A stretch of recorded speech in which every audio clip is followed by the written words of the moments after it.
Hello everybody, and welcome to another Vintage Cube video, and we have a pretty nice pack to start. We'll be taking Sol Ring. Other really good cards in this pack include Fable of the Mirror Breaker and Arid Mesa. I think those are both definitely first pickable cards. You could also first pick Pest Infestation or Recruiter of the Guard if you wanted to. I love Teferis, but I don't think this one's where it's at. It's fine, very fine.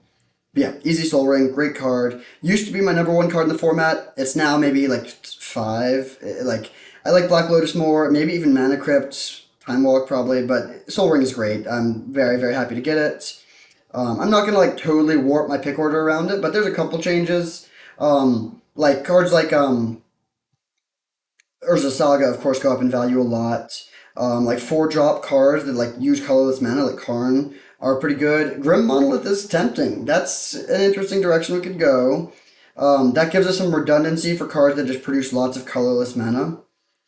Outside of Grim Monolith, there's Duretti, which also is like sort of leaning into the Sol Ring stuff, but is just a worse card. Like yeah, Force of Will, Metamorph, maybe. Yeah, I think I'm just gonna take the Monolith. Solid start. I haven't drafted a deck like this in a little bit. Okay, there's a Trinket Mage and a Flooded Strand. I think I'll take the Trinket Mage. We already have Sol Ring, which is one of the best things to find with Trinket Mage, and we might be able to get more. I do love Flooded Strand, of course. I think fetch lands are amazing, but they're less good in Sol Ring Grim Monolith decks. Like, we want cards that use colorless mana. We don't want cards like Omnath. You really want fetch lands when you have tons of colored mana stuff, but that's not going to be the case here, most likely, so yeah, we'll take the Trinket Mage. Pretty nice pickup. So it could be just like a mono blue artifact deck. Here we see Golos, which is kind of interesting for an artifact deck. I don't think we want Turnabout. Um, Ignoble Hierarch is good, so is Expressive Iteration, but yeah, I think I like taking the Golos here. And now we can like really prioritize like Urza Saga type cards. Urza Saga, Tolarian Academy, I mean maybe like Wastelander Strip Mine. Yeah, let's do some blue artifact stuff. That sounds fun. Alright, well, got some interesting options here. I think, so, yeah, I'll take the balance. And we can try to Wheels Around Orb, which is a combo. You sack all your lands, and then they sack all their lands. There's also Auriok Salvagers, which could get, I mean, yeah, I'm not going to bank on getting Black Lotus. So yeah, we'll take the balance. There's a good chance this Wheels. It's funny that, like, this card kind of sucks, but the two good uses for it are Titania and Balance, which all happen to be in the same pack. I think balance is more important for us here. If we could only get one, like, this doesn't do much without the balance, whereas balance is good already in our deck. So yeah, let's just take this. Yeah. So trying to be a blue-white balance deck. I think we'll take Karakas here. Lots of powerful stuff. Mindslaver isn't really where we want to be. Could be a welder deck. Skyclave Apparition is also interesting. But yeah, let's take Karakas. It's a great card. Go to Golos too. We can like Golos for Karakas and then like keep on recurring it to just keep on getting more Golos triggers. Interesting. Teferi versus Skull Clamp. Clamp is good with like balance and Sol Ring, but I think we still just take the Teferi here. It's just like so good and it's in our colors. Yeah, I mean I can't pass a 7th pick Teferi. So we'll see. We could be like a all-in artifact deck, or we could just be a blue-white control deck that has an artifact sub-theme. Yeah, we did just pass a couple pretty good artifacts, I will admit. We might be able to get... Actually, no, I don't think Copter or Clamp is likely to come around. Sometimes you see a pretty late Odawara. That's possible. But yeah, love the start. I would like some more artifact mana. Well, yeah, I think I would like some more artifact mana. Okay, not artifact mana, but I think we'll take Currency Converter. Esper Sentinel is a good card. It's not good with balance. It is just like a more powerful card than Currency Converter, I think. This is like, you also want to be playing a lot of creatures and lands with this, right? Oh, no, non-land. Okay. Yeah, I'll take Currency Converter then. Plays well with its Trinket Mage plan. Plays well with a colorless mana from Sol Ring. I think it's a bit better than Esper Sentinel here. Especially if, like, we don't know how the build will look, but we don't have a ton of fixing. Like, turn 1 white mana could be tough. Okay, I think we'll just go another Teferi. A little Teferi tribal action here. Yeah, that seems pretty sweet. I've never played with this card. I think it'll be fun. I don't think it's that good, but it's not that bad either. Okay, Samwise is kind of interesting. I think I would rather have the Metamorph here, though. Maybe not. It's not that good with the stuff that we have. Samwise. Hmm. So it's good with fetch lands. It's good with Caracas. Metamorph does not do much yet, although it could get there. Hmm. Close pick. I think I'm gonna take the Sam. I'm not sure. I'm not playing the main deck right now, but it would be awesome if we could get enough cards to enable it. Like, I mean, of course, fetch lands. Mishra's Bauble would be pretty nice. None of this looks like it's really where I want to be. We're not an Omnath deck. I don't think we're likely to be a binding deck either, but I guess I'll take this. Okay, Condemn. I think we are a Condemn deck, most likely. Very good with our 2 Teferis.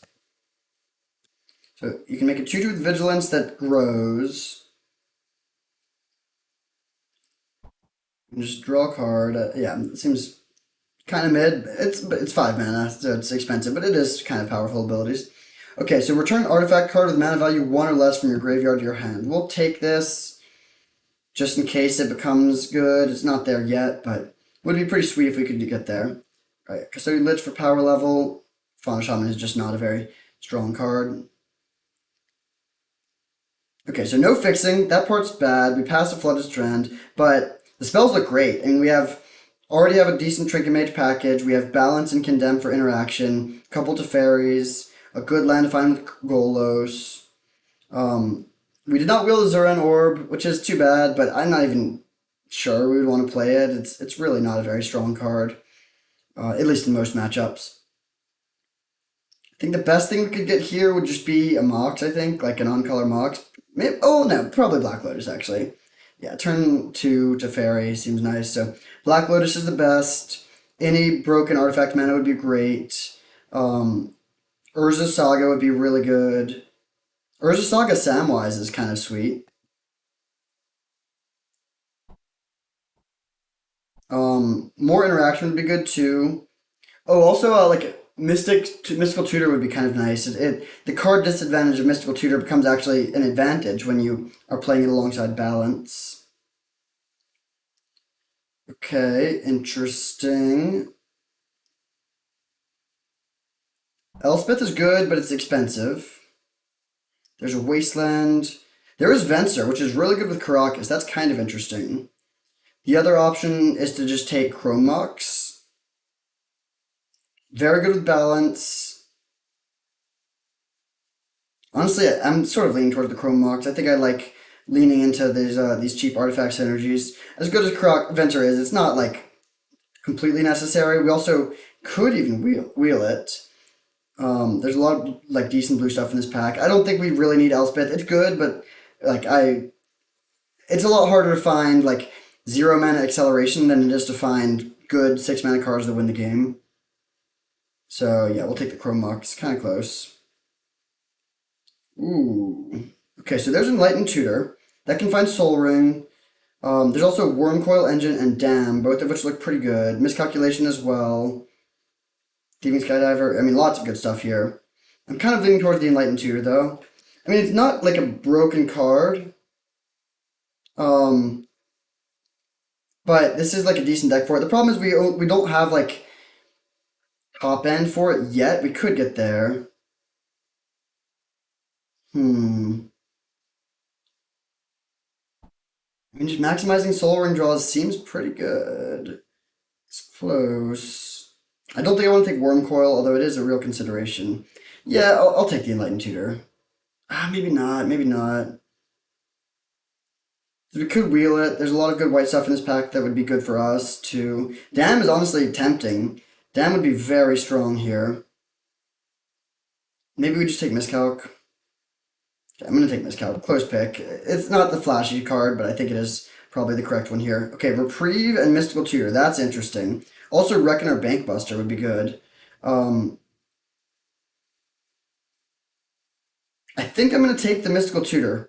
Just for balance primarily. I mean, that's like balance is so good in this deck already, and it's only going to become better now that we can build around it a bit more. I do like Reprieve. I think Reprieve is a stronger card in general, but yeah, let's take the Mystical Tutor. Great pickup. Hopefully, we can find some card draw to pair with it.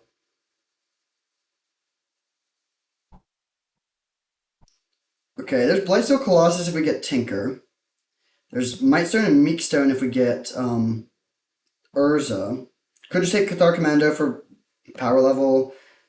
This is not that good, I think, for this deck. I mean, it's not great in general, but it's also not good in this deck. Um, I'm actually tempted to take this Might Stone and Meek Stone. Might Stone and Weak Stone. Could also just take Talisman of Dominance, though. Yeah, let's take the Talisman. I really want to have a critical mass of cheap artifacts. Okay, I think we got to take Tundra here. City of Traders could be nice, but yeah, Tundra is just like pretty important for the style of deck. We don't have that color intensive stuff, but still, I think that's the discipline pick. All right, solid. Mox Opal could be good here. Thirst for Discovery would be great, but I think I still got to take the swords. As good as I mean, Thirst for Discovery is genuinely tempting because we do need some card draw, and we're gonna have a lot of basics. But Swords to Plowshares is just like so incredibly powerful. Yeah, I think we gotta just take that here. Okay, and there's Council Judgment. So our removal is looking pretty good now. Um, it's not Haywire Mites. Like Hangerback seems kind of bad. Oh wait, Emery actually looks pretty nice here. One, two, three, four. It's not the best Emery deck ever, but I think it's still worth it. Shelldock Isle is the other option, but actually Shelldock is also good with Golos. Yeah, I think I'm actually gonna take the Shelldock. It's close, but this card is just really powerful. And I think it's better in this deck than in most. Ooh, nice. Okay, I'm happy to see an Elspeth on the wheel. We're not going so deep as Mystic Forge. Like that would be cool if we could get there, but this I don't think that's right for this specific deck. So we'll take the Elspeth. Good to get a bit more top end. Auriok Salvager's looking a little bit less good. I guess that's another Auriok Salvager is another point for Hangerback Walker, but that's just kind of underpowered. So I like that we have a few pieces of top end to pair with all of our cheap interaction now. We're a bit light on counter magic, but our removal is great with Condemn and Swords for cheap spot removal, Balance to sweep the board, Council's Judgment, and then we have lots of artifact mana. We have 4 cheap pieces of acceleration. Interesting. Ichor Wellspring or Dam. We don't really have good combos with Ichor Wellspring. It's like, I guess, good with this Teferi. Yeah, I think Dam is going to be better. Now we're just going to, like, absolutely crush creature decks. Nice. Reckoner Bankbuster is actually a great pickup. So it's like 2 mana. I mean, you can just use it like 2 mana artifact, pay 2 and tap it to draw a card. And then it also has like a decent amount of upside. So that's basically for us, for our purposes, it's just a source of card advantage, which we did want. But a card advantage engine that also works well with balance. This is looking really good, honestly. The fixing is not amazing, but we don't need great fixing for this style of deck. Um, I wouldn't mind just a little bit more like raw power level stuff, whether that's Fractured Identity, Little Teferi, Urza Saga, Ancestral, like, just something broken would be nice. Like, we have some broken stuff now, but maybe card draw too. Our card draw is pretty lacking at the moment. Okay, I don't think we're ever playing any of these 3. We can take the Elspeth, I guess. Not thrilled about it. It's not the worst, though. Okay, Batterskull versus City of Traders is interesting. I think I'm going to take the City of Traders. Batterskull's good, but yeah, I think City of Traders is quite nice here. It gives us a little bit more redundancy for acceleration. Okay, we're not playing Lurrus. Probably. I guess I'll take it just as a 3-2 with lifelink for certain matchups. I don't think the Helm is really ever going to be good for this deck.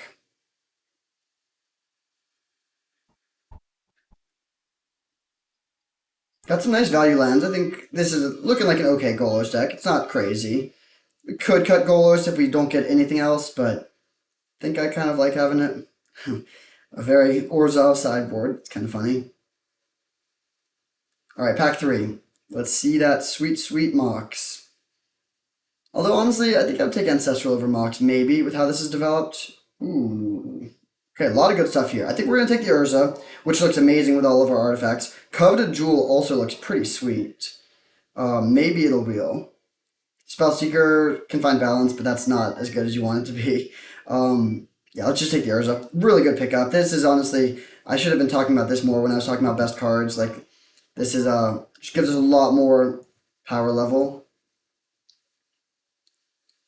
Interesting. So Jason and Bradbury are both good. We could also take well, and Staff of Storyteller is also it's like an artifact, but Seasoned Dungeoneer is definitely the best card here, just based on power level. And this is a deck that can play it pretty quickly. You can play it on turn two, not infrequently. Yeah, actually, I think this is just like one of the best cards we could have gotten, honestly. Let's slam that. Interesting. I don't think we care about Lion's Eye Diamond, really, or Candelabra. Let's take Lorien Revealed. Good pickup. It finds Tundra. It can also just be a source of card advantage in the late game. Alright, good pack so far for sure. We didn't get any, like, two 4-drops and a 5-drop is maybe not great for the curve, but not bad either. We still have a decent curve here. Okay, we saw Dark Depths earlier. We could try to wheel that. A lot of black and a lot of reanimation stuff, but let's just take the Wandering Emperor. Good pickup. I like having Planeswalkers to pair alongside the balance. Now we see Mana Leak. Some other options too. Could play Mother of Runes, maybe. Could even take Mana Confluence just because our fixing is pretty bad, but I think Mana Leak is a great pickup. Let's just take this. Gonna have to make some cuts here. We can probably move Dam to the board and Condemn too, and just be in on balance, plus Mystical Tutor. Mystical Tutor can now find mana. That's kind of nice. This is like kind of in the land category. I really don't want to cut any of these cards. Maybe Golos. We're not particularly close to being able to spin Golos. We would just be playing it to find Karakas, which is solid. Especially now that we have Urza, but we didn't get the Venser. Hard to say.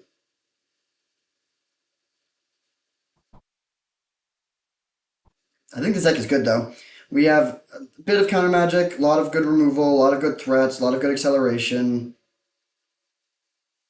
Yeah, we don't really have any gaping holes at the moment. A little bit more counter magic would help against certain combo decks. Okay, pretty easy Seachrome Coast here. That's great. We needed some fixing. We have plenty of playables. Like these two are both. I mean, maybe Armageddon. I guess would be a nice card against like High Tide Storm, and if it wheels, we'll take it and not the main deck it, but have a sideboard card. So we're at 36 picks, 2 more fresh packs.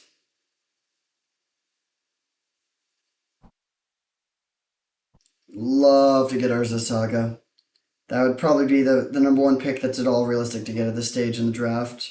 No such luck though, so we have to decide between Spell Queller and Student of Warfare. Or, sorry, not Student of Warfare, Ledger Shredder. It's funny that Student and Figure are together in the same pack. Ledger Shredder looks decent, but I think I'd still rather have the Queller. Gives us a third sort of counterspell. Yeah.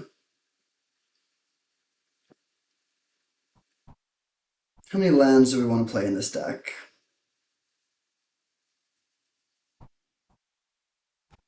Probably 16 would be fine. Although, are we counting Lorien Revealed as land? Maybe not. So if we were to play 11 basics, then that gives us 2 more spells that we need to add. I mean, we could obviously be fine right now. We could just throw in Condemn and Dam and set ourselves up a bit more for creature matchups.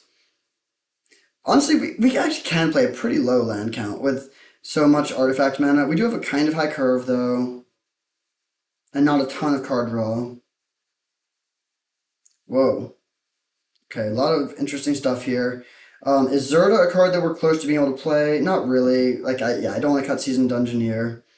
Stern Scolding would be kind of nice, but let's just take Windswept Heath. That helps a lot with the mana.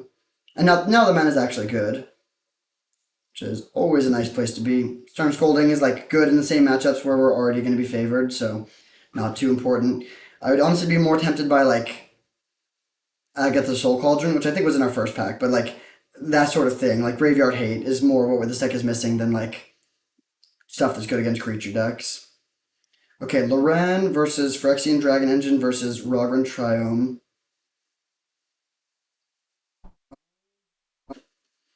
I don't think we need the Triome that badly now. We're definitely not splashing red. And Loran is very nice with Karakas. So I think I'll take this.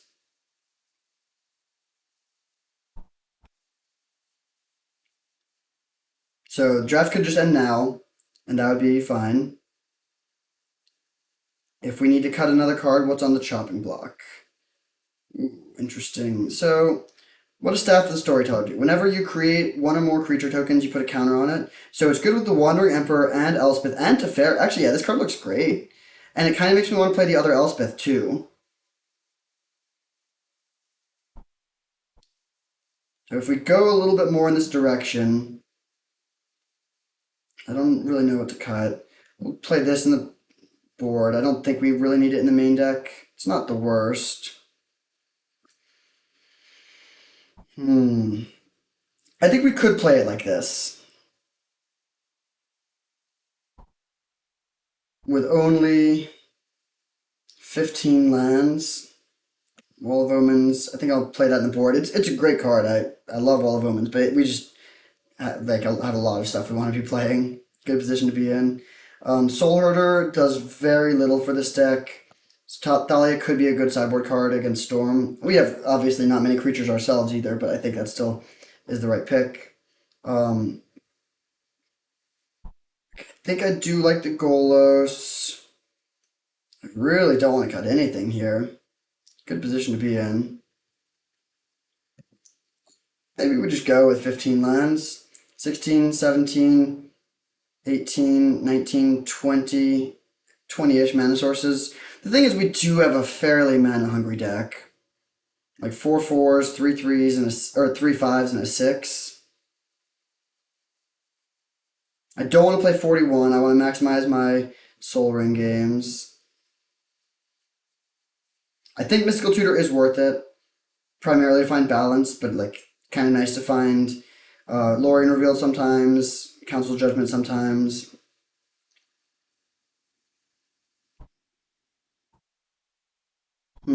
Could cut the Queller.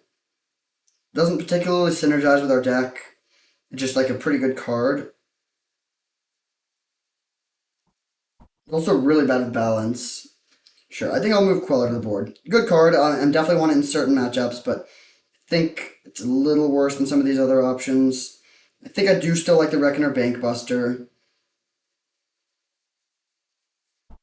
Yeah, I think 10 basics is the responsible way to do it. So this gives us 5, 6, 7, 8, 9 blue, 5, 6, 7, 8, 9 white. Okay. Yeah, I think this is fine. Oh, Lorien Revealed also. So kind of 10-10. All right, we'll submit like this. Deck looks sweet. Blue-white artifact control with a lot of Staff of Storyteller and token synergies. I'm here for it. See you in round one. All right, round one. We're on the draw, unfortunately, but our hand is great. Keep. Just gonna play Sheldock Island turn one, I think.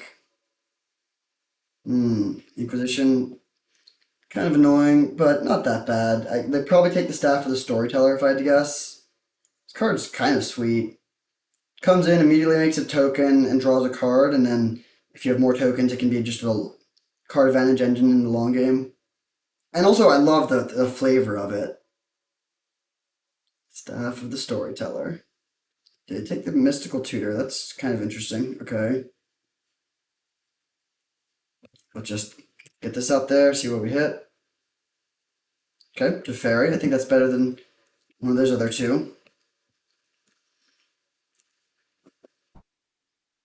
So are they playing Reanimator? Voidwalker, interesting. Don't think I care too much about that. Let's just jam the staff here. I think I care more about that than about the talisman. We can go Council Judgment, the Voidwalker next turn if we care about it. We could also just go talisman into activate the Staff of the Storyteller.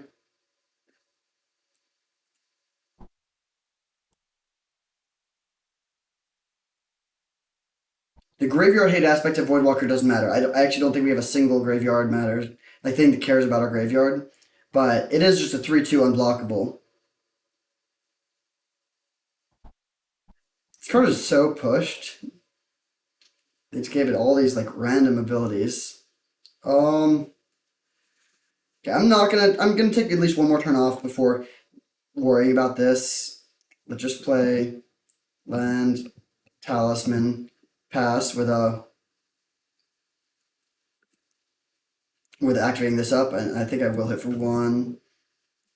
Could have played the Windswept Heath just to guarantee we get our second white source. I think this is fine. Interesting. Okay. Yeah. I mean, they can put Atali into play. That's not great. We have Council Judgment to deal with the Atali, but our removal is. I mean, we don't have much removal, and it will be stretched thin if they hit other good stuff off of Atali.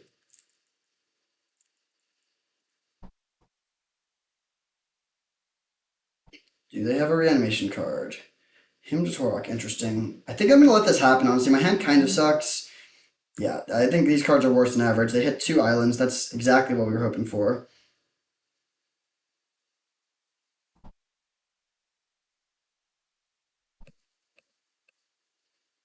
Draw.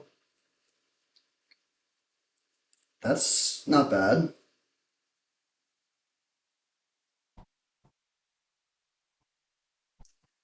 Trinket Mage. That's also not bad. So we cannot do everything here.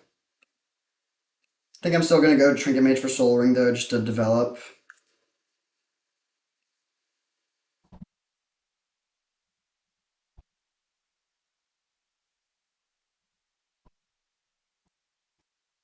Plus, they can hit us down to 11, but we have a good card. Like we can deal with this eventually with this Council Judgment. Like we should be able to, and then we can.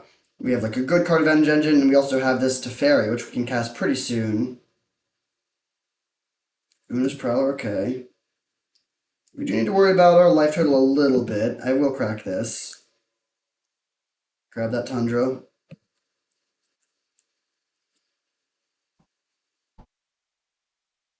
Okay, let's draw a card. Karakas, interesting draw. Okay, I think I'm just going to take out their thing here.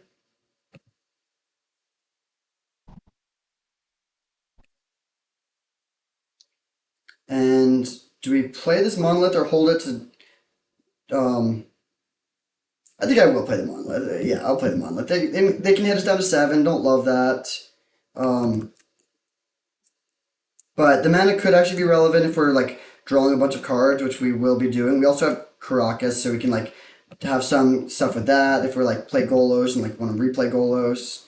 So yeah, we'll just do this. Yeah, seems like it's a fine position.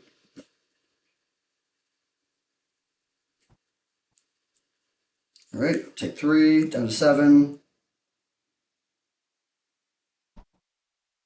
So right now we're 1 away from being able to ferry. Man, that's just such a bad draw. All right, draw another card. Balance, funny and terrible. Wow, yeah, that really did not work. So, question is, do we play City of Traders? I think the answer is no. It just really does not help us. So I'm just going to save these to discard the Una's Prowler.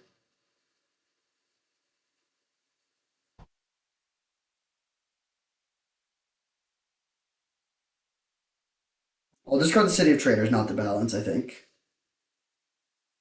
Because we could get to a situation where Balance is good. If they put Atali into play, and then can, like... It depends on what they hit, but... We definitely need to, well, no, actually, the onus is really on them at this point. We can draw another extra card off Bankbuster, and then play Teferi and tuck the Una's Prowler if we really worry about it. And then they just, like, need a lot to be able to come back from that. Troll of Khazad-dûm. Why didn't they do that on their turn? That's kind of weird. Maybe they have, like, a Hero's Downfall type card. Also interesting, they got basic Swamp, so I think they're just mono black. Damn, to kill my thing, that's fine. So we'll shrink this by discarding our City of Traders. Now, do we want Teferi to tuck this Una's Prowler, or draw an extra card? I think I'm actually going to tuck, weirdly enough. Maybe not anymore. Okay, well, that's a string of very good draws.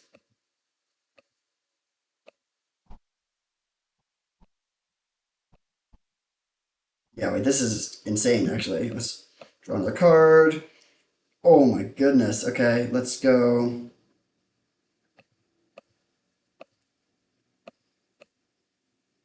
Um, we'll play this card. Plus to make it do with lifelink, which gives us another token for Staff of the Storyteller. And then we will pass. We have 1, 2, 3, 4 mana, so we cannot Golos. I don't even know if we'd want to. Yeah, let's just pass. Untap these two, and we can Wandering Emperor to take out their thing.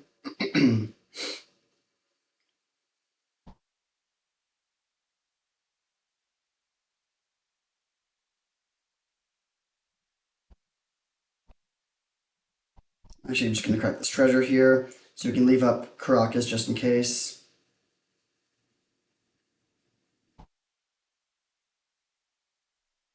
Yeah, this is what this deck is trying to do. Wow. I love it. I've not played a control deck in a little bit.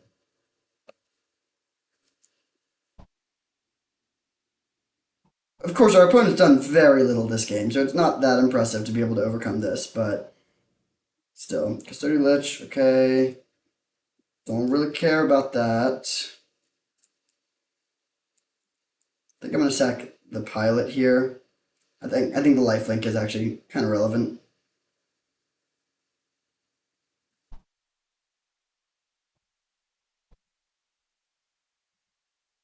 Let's draw a card. Currency Converter, not bad. Untap. Wow. Okay, so I think I'm going to play Teferi. Make a dude. Which makes another thing. Well, plus. Put counters on both of these. Lorien revealed another amazing draw. Let's make this into a flyer. Come on in here. I mean, we're just going through the motions at this point. I think there's almost definitely nothing they can do that would overcome this advantage that we've accumulated. But, oh, I should have plus a slight misplay there, whatever.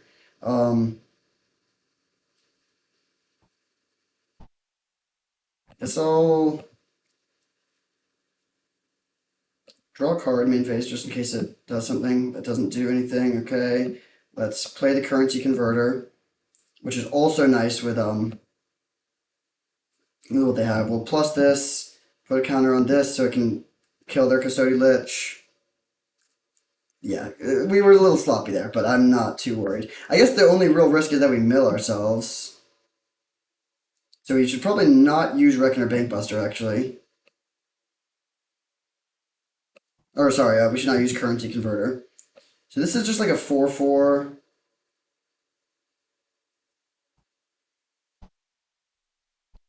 Okay, I mean, yeah. We just need to make sure we don't mill. I'm not too worried about them killing us at this point. We have plenty of power in play right now. Okay, they do nothing. I'm going to do... Oh, I guess I'll just untap this. Untap.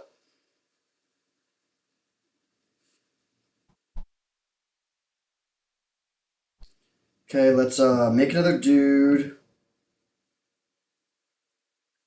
Make another thing. Wow. I love this deck. Alright, we're going to tuck Custodian Lich. And then just go for the kill. So we'll grow this guy. Grow this guy. And that's just lethal. We had plenty more too. We could have done the record, whatever. But okay. So very dominant game one. Look at just all this stuff. Obviously, our opponent just did basically nothing. So it was kind of playing on easy mode, but I don't mind a little warm up there. That's kind of fun. Okay, so they're playing some Reanimator shenanigans. They didn't do any of it there, but that's something to be aware of. I do think I like Leyline. I kind of like Swift Reconfiguration. I don't think we want Condemn or anything. Dam is an option. Queller is an option. So these are the 4 cards that we might want. What do we not want? I like all the exile-based removal for sure. Staff seems great in this deck. Loran, we didn't see a ton that Loran is good against. I don't think. Yeah, I think this is probably a good exchange.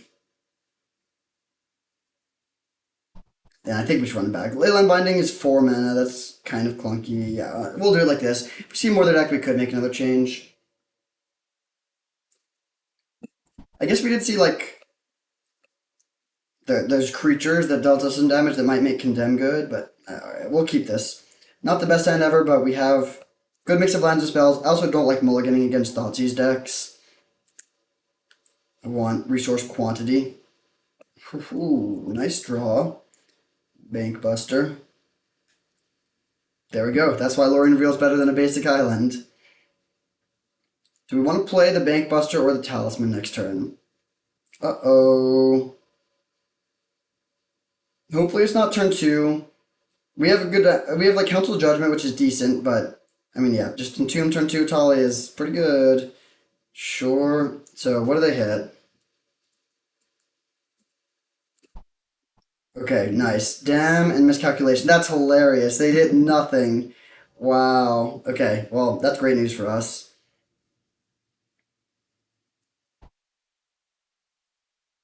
So what's our plan here? Basically, just which one of our artifacts do we want to play? Probably doesn't matter too much. I think I'll play the Talisman just in case they wasteland our Shelldock Isle. Either way, we're not going to be able to use Bank Buster next turn.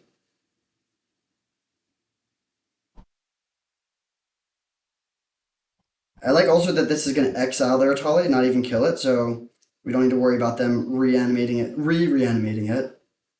Deep Cavern Bat. Well, that's bad. Yeah, that's quite bad, actually. There goes our Council's Judgment, so hoping to find like a balance. Yeah, balance would be our best draw.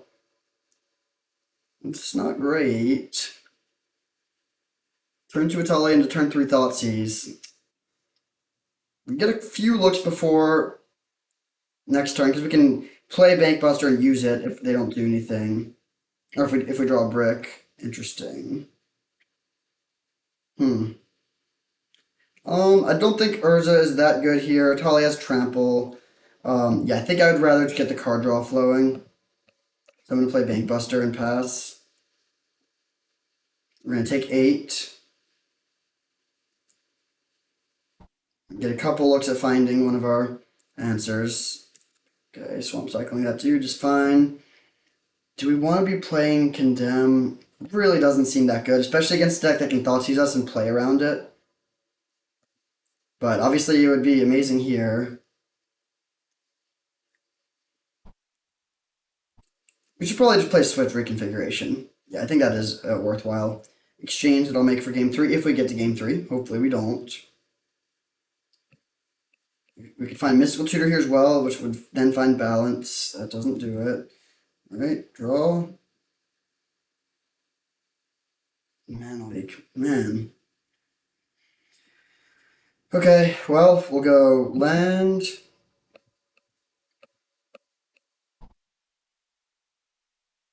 Urza.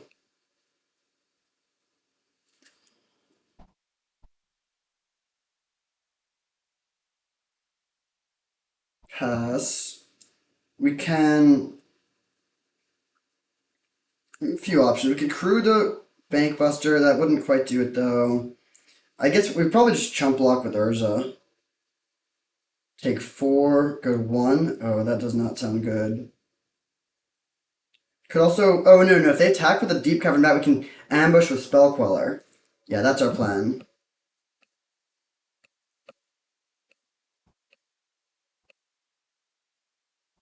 So if they don't have anything, we can eat this, chump block here, go to 1, then get Council Judgment back and take out their Atali.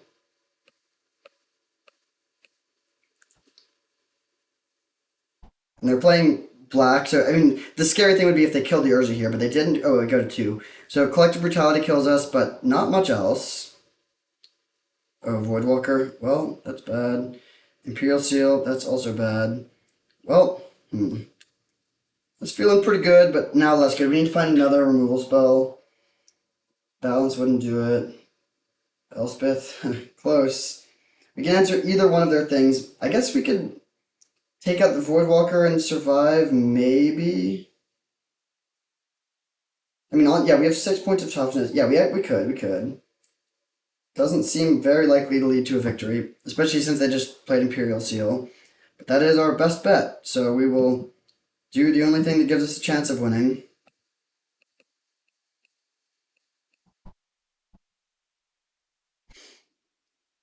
I really wish this Voidwalker... Oh, whoops! Oh, man, what am I doing? I meant to... Oh, well, okay, we lose. Dang it. So, what we were supposed to do was Council's Judgment. We could also draw an extra card since we had the mana. If we drew a card, we wouldn't have mana for Teferi, then we Council Judgment this, double chump, go to 1. Next turn we play Teferi and Tuck and have a chance of surviving, but unlikely. Tough game there for sure. Do we want to bring in either of these? Let's bring in the Swift Reconfiguration and cut. I think Balance is still good. I think Bankbuster is still good. I like the Queller. I like Urza. Maybe Golos. Golos is just a little clunky. And we'll submit like this. Alright, on the play. Let's go. Interesting hand. We could play turn 1 Talisman and turn 2 Urza, but then we lose our City of Traders. I think that's still worth it. Maybe not.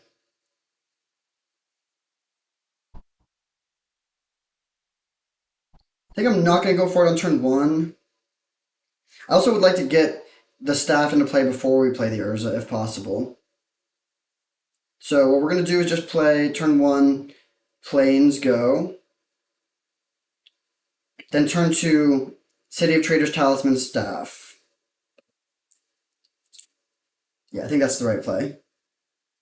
I wish this was an Ancient Tomb, but it's alright. Still gonna make us 4 mana. Do they have the Thoughtseize? No, they don't. Alright.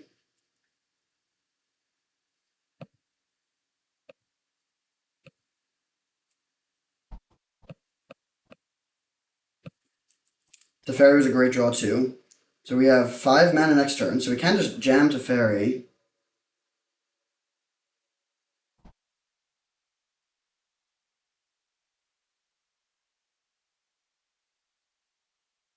Yeah, I think just playing Teferi seems solid. We'll see what they do here. If they play Voidwalker, maybe not. They might also play that removal spell, killing our spirit and putting their big boy into the graveyard. Oh no, they play Copter, okay. That does make playing Teferi a bit worse.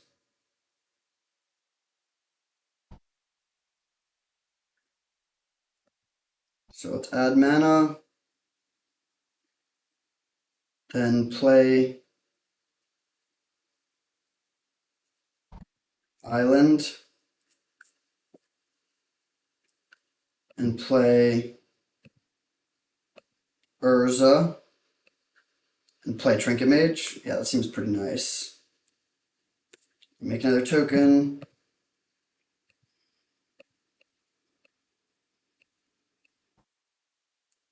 I'm not that interested in chump blocking here, so I'm just going to send in... I think Soul Ring is still better. Like, we could get Currency Converter, which is kind of nice with the staff, but I think I'd rather have mana in this position when we just have, like, lots of stuff going on. We can, like, spin Urza, we can draw cards off this, we can play Teferi.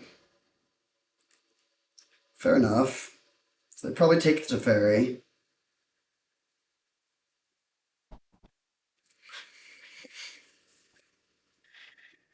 And I think I'm just going to spin Urza here, almost definitely. They get to crew, hit us for 3. Don't love that. They also get to potentially discard their big boy. Hopefully not.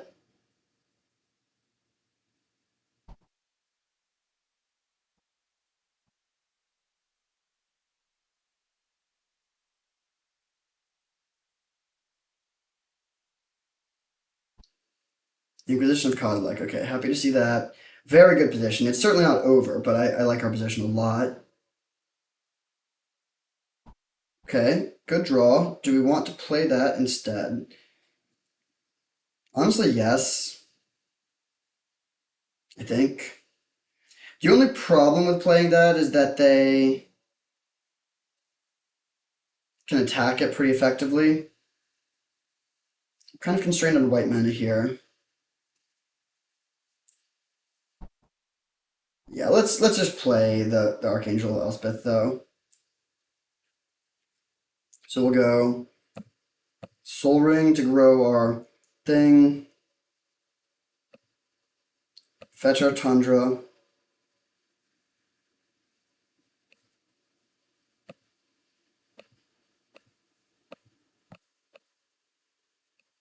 Play this. We could plus to put another counter on the staff, but we're not even using the staff here, so I think I'm just going to. Well, actually no. Let's just plus. Let's just plus. I think that's fine. We can just get aggressive, build up a big board presence.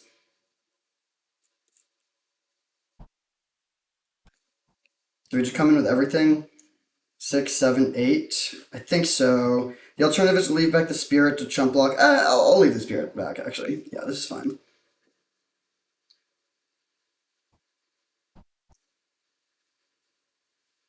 So Staff of the Storyteller will let us go off. They do have the Entomb for Tali. Okay, it's beatable. If they put that into play, we can still win. I mean, it depends. If they go Tali into Emrakul, we can no longer win. But it seems like a decent position for us.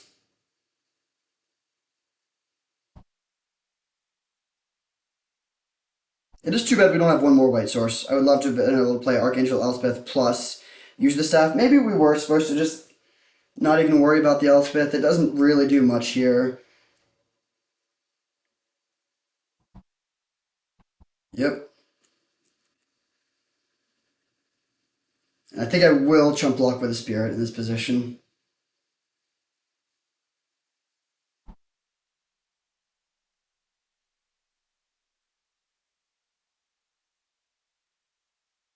We'll need to decide on our turn if we want to spin Urza first or use the staff first. I'm leaning towards using the staff because that gives us more mana left over in case we find something good.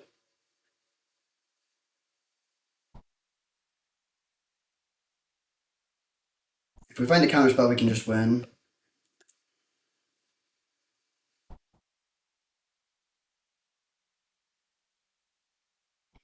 What you got? They need to have something here. If they just pass, we're going to win for sure. I do like the Voidwalker is on top of their graveyard, so they cannot shallow grave the Atali into play.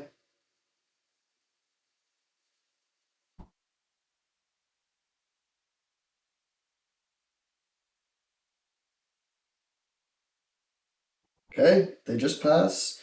So let's start by drawing a card. Actually cannot play that, funnily enough. Alright, so we'll spin Urza. Sure.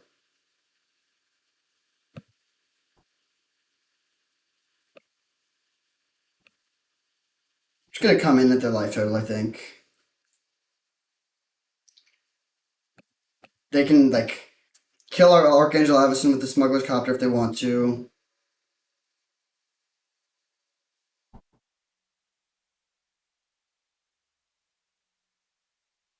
So we're hitting for 10 here, putting them to 2 if they don't have anything.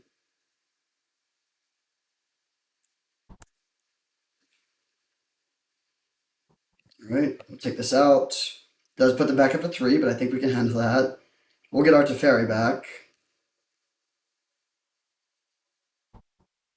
Let's put the land into play and pass turn. What you got, opponent? Fair enough. Hit Dismember plus Council's Judgment. Pretty solid. They can kill our Archangel, they can kill our Urza, they can kill our Construct. Yeah, they can maybe win this.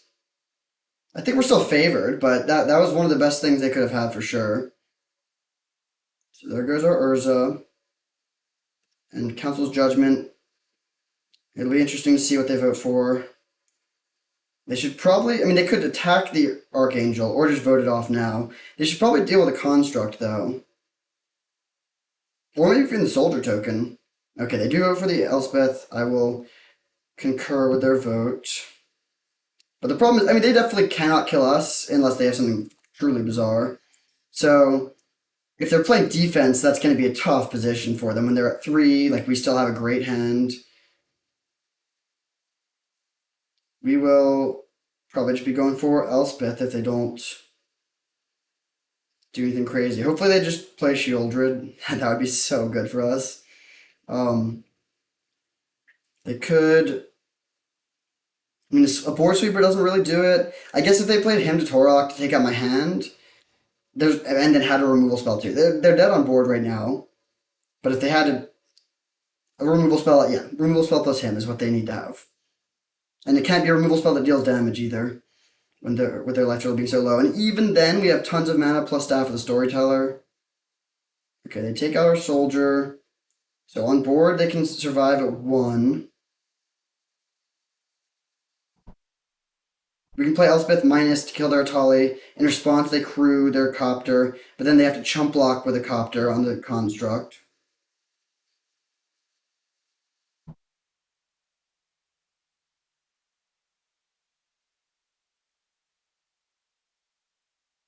They also have only 1 card left in their hand. Interesting.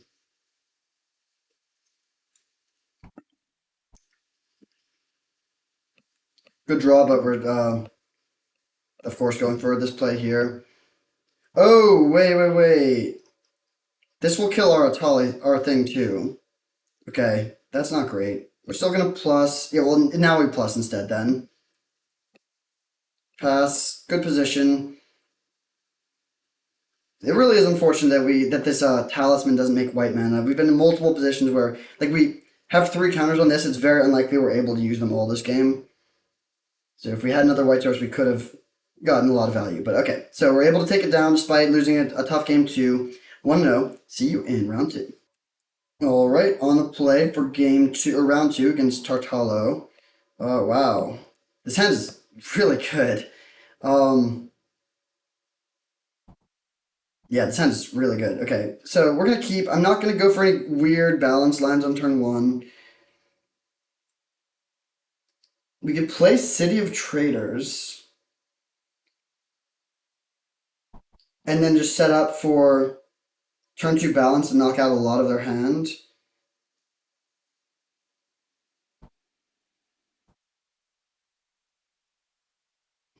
Interesting position. Could also just play Windswept Heath. If we draw a blue source, we could play Teferi on turn 2, right? 1, 2, 3, 4, 5, yeah. Okay, I think I'm gonna play this. It's close. I think I'm gonna do that. Pass back. We'll see what they do. I hope they don't play an artifact. Hopefully they either like play creature or just play land go. We can make them discard a few cards with the balance.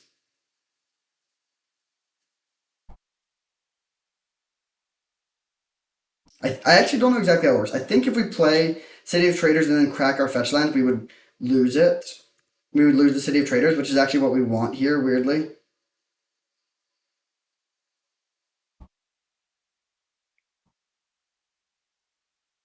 So, okay, let's play the City of Traders.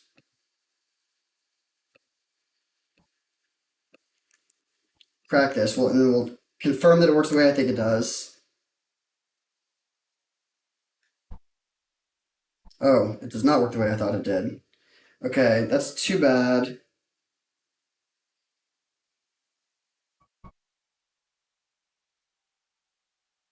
Actually, wait, it just doesn't matter. It doesn't matter either way. But I think I will wait, because this way we get to actually make them sacrifice land. The problem is, once again, just it's annoying if they get to, well, it's annoying if they thought sees us, for sure. It's also annoying if they just play, like, Land Talisman. That just makes our balance worse. Okay, Mountain Cycling, that's fine. So hopefully they just play a creature here.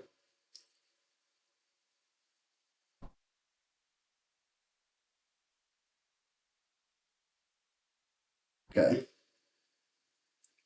A little scary, but I think this is still a fine position. So if we draw blue source, it's kind of close. Okay, so we could just jam this to fairy. Is that better than other alternatives? I think it is.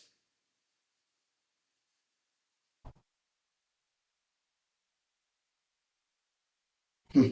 The other option, which is kind of a rogue move, is we could just discard our entire hand to Una's Prowler. Balance and Una's Prowler interact in a weird way. I think I want to get the Teferi down.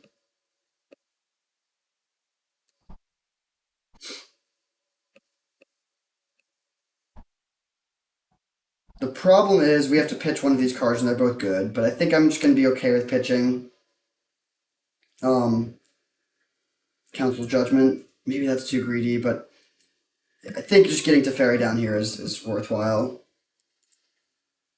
And we're going to draw a card here.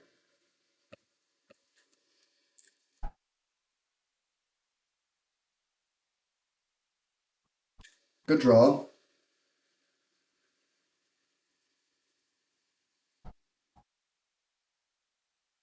So we'll see what they can do. If they can, I mean, there's definitely a chance they just win here. They could have Emrakul and Shallow Grave in their hand, in which case we will lose. But this is kind of the key turn. They need to do something very significant here. If not, we're going to get to knock out a lot of their hand and then just start going off with Teferi. Oh wait, we should not have 6 here. Let's I'm gonna discard a card here actually. Discard this Plains.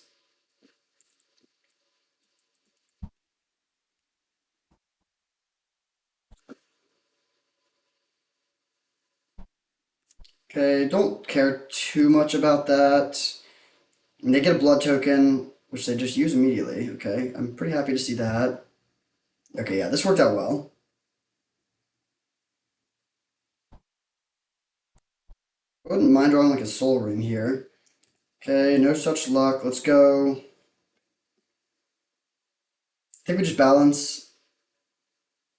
Yeah, that seems like that's got to be the right line. We play balance, which makes them lose both of their creatures and discard 2 cards and sack a land. And then we can just minus the fairy to make a dude and play Karakas and then pass and just start going off with all our planeswalkers. I think I'd rather make a dude here than draw an extra card. We could draw a card. And I do kind of want to hit my next land drop. Hmm. They could also just go totally rogue and just discard their entire hand to their Una's Prowler, but I feel like that favors us, right? If they just have nothing and we have nothing, but we also have Teferi and Chrome Mox, I think I'm okay with that exchange. In fact, should I just force that? I kind of think I should.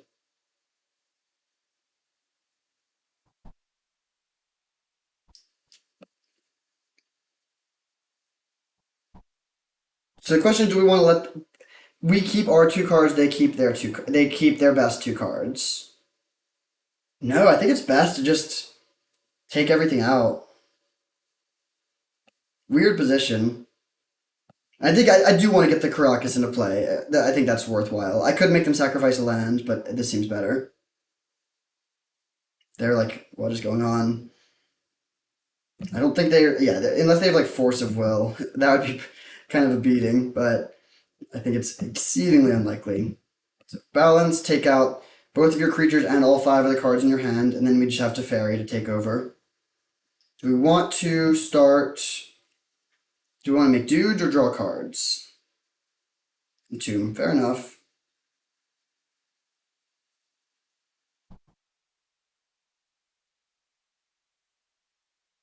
I think I like the idea of making a dude. Like, there's more time value in that. Oh, okay. Archon of Cruelty is terrifying. So yeah, that's I don't like that because now even with only 3 mana, okay, they had Makeshift Mannequin, so I guess it's good to get rid of that. But they could just rip like something that takes over the game now if they just top deck Exhume. But they have to draw it very soon. We're going to be able to take this over pretty quickly if they don't. Okay, they just pass. We draw. Good card. I think I'm going to make another dude first here.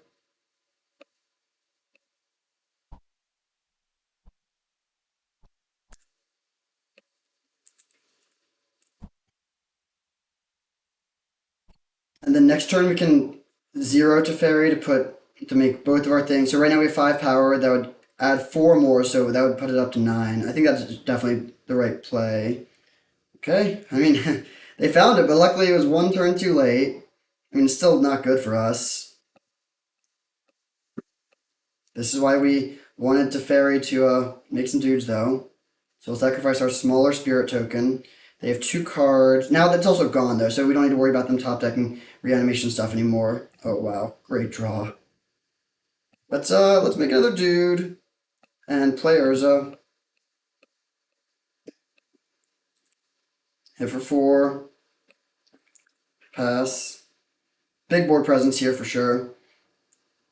We can't kill them next turn, but we can get actually kind of close. Okay, good draw. Now we can spin Urza.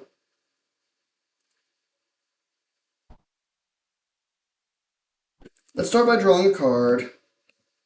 See what we hit. Ooh, okay, that changes things. Let's just hold that up then. I don't think we can lose if we play Monolith and then pass with Miscalc up. Alright, Teferi has impressed me. I did not quite realize just like how relevant these spirits are. They become huge. Okay, I mean, almost scary. I don't know what they have. They could have something, but we'll just miscalc this and head on into match 3. Or was that? Oh no, that was game 1. So they're playing Black Red Reanimator. I think yeah, just basically the same deck as last league or last match. So last time we won the Swift reconfiguration. That seems solid again. Condemn does not seem very good. Spell Queller does. We'll cut Golos again, especially if Karakas doesn't deal with their things that we've seen so far. I like Staff of the Storyteller. I like all our card drawy stuff. Loran does deal with Sneak Attack. I think I'm still going to cut it, though. We haven't seen that much that it's good against. Right? Like, what do they even play? We didn't see. I guess they. Oh, well, it hits Animate Dead and Necromancy if they're playing that. I'll just cut Elspeth, actually. I think that's probably better. Elspeth just doesn't do that much. It's, like, not terrible. It is nice for making tokens for the Staff of Storyteller, but I think this is a bit better. Funny game with a Una's Prowler balance situation. I've never seen that interaction come up, but yeah, it was good there. Okay, solid hand. We can just get some good value out of Currency Converter.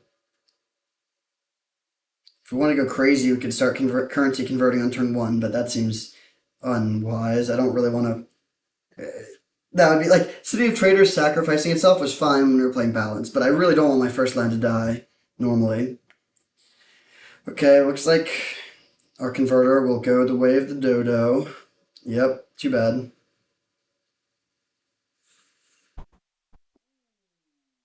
We can almost play that on turn 1.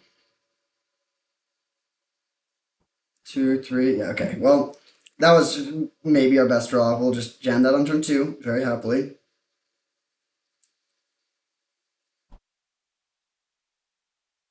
Okay, that's interesting and kind of bad because that lets them they can take back the initiative. This means instead of us just having the initiative, we're going to be passing it back and forth. Is it even worth playing at that point?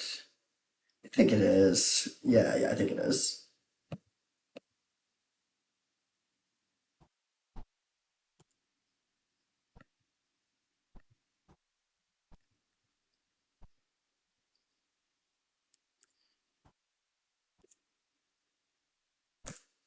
Yeah, again, Torok is good here. It's pretty annoying that they're going to be able to just they'll take the initiative and we'll take the initiative and we'll just be passing it back and forth. That might not even favor me. But the alternative of just like never playing my card seems worse. We need to decide if we want to forge, like get 2 counters or scry 2. I'm kind of leaning towards scrying 2 here. It also depends, because when this attacks, it explores, so we might just see a card on top that we want.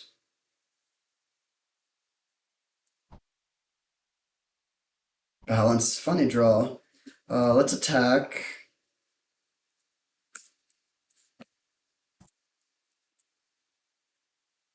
Elspeth on top? Man. That's like a great card, but problem is if we play land, we sack our City of Traders. So we're not like right now we have 5 mana, but that's not gonna work. So I think weirdly I'm actually going to put it into my graveyard. We take this back. I think I'm actually gonna scry here. Since like they can just always block this if they're like worried about the Seasoned Dungeoneer getting too big. And I'm just gonna play land and accept losing my City of Traders, which I don't love. Pass back.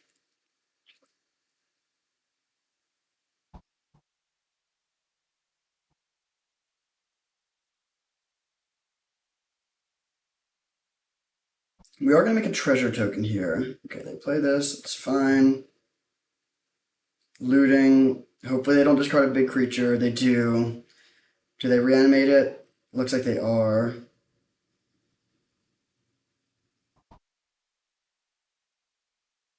Hit Teferi and Animate Dead. The Animate Dead doesn't do anything. Okay, hopefully they talk our Seasoned Dungeoneer. Well, no. I mean, even if they do that, we're in terrible shape because they're just going to have a Teferi. Yeah, probably going to have to settle this one in game 3.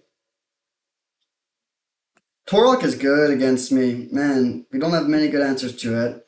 I guess we have Council's Judgment and then Balance. Could bring in Dam if we're really worried about it. Maybe is good. It seems like they are a relatively creature-heavy build. They do go for the tuck, of course. We need to just balance here, unfortunately. But the problem is that they are just like... yeah, just them having the initiative. Initiative plus Teferi. They just have so much going on. What are we hoping to draw? I have no idea.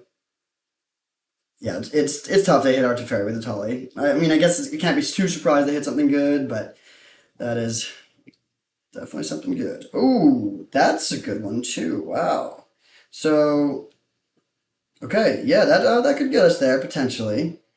Don't love our position, but that's maybe our best draw. So let's go balance. We're gonna have to discard two lands. We could play land first, but I think I like making them sacrifice down to 2 lands.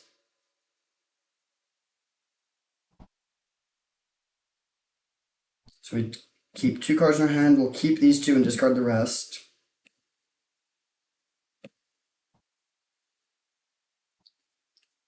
Wait a second. No, we have our Dungeoneer on top.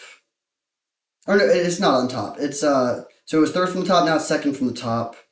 Question is, do we want to just try to draw it or play Shelldock? I think I am going to play Shelldock here. Even though it means we're not going to draw. Oh, wow. That's a lot of action. But yeah, we'll take the Dungeoneer. Pass turn. Not a good position, but not over.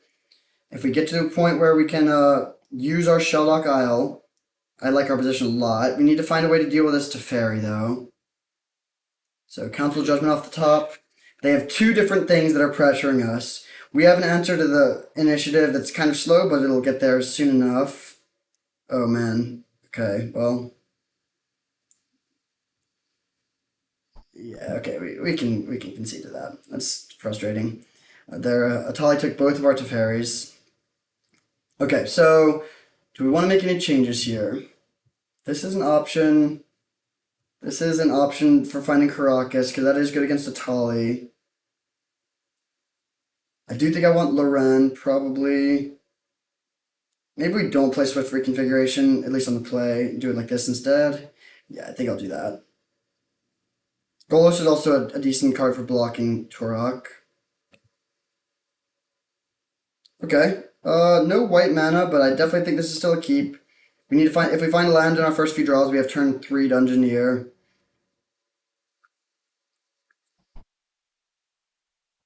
Okay, we'll take a Wandering Emperor. Don't love putting 2 counterspells to the bottom and the Karakas. But worst case scenario would have just been seeing like 4 planes.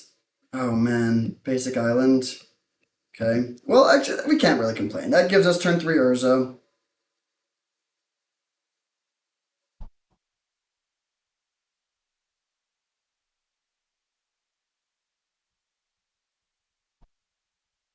Got some Jund action over there, huh? Inti, okay. Terrible draw. Really, really terrible draw, actually. Just having 4 white cards in hand with no white mana is pretty painful. If they don't kill one of our things, we can spin Urza next turn, so we at least have something to do with our mana. But tough position. They can, like, just probably put a Tali into play or something. Okay, they have a Grist. They can play that this turn, but I don't think they're going to be able to do that unless they have, like, a Mox or something. It'll be interesting to see if they attack. We can double block. They kill our Construct, which takes us off of our 5th mana, but it also kills their Inti, which seems probably worth it. So I think I will go for it if they let us try.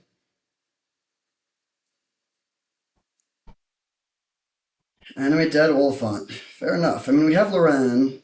You find a white source. Currency Converter, jeez. I guess we can play that for free, because we can tap it for mana.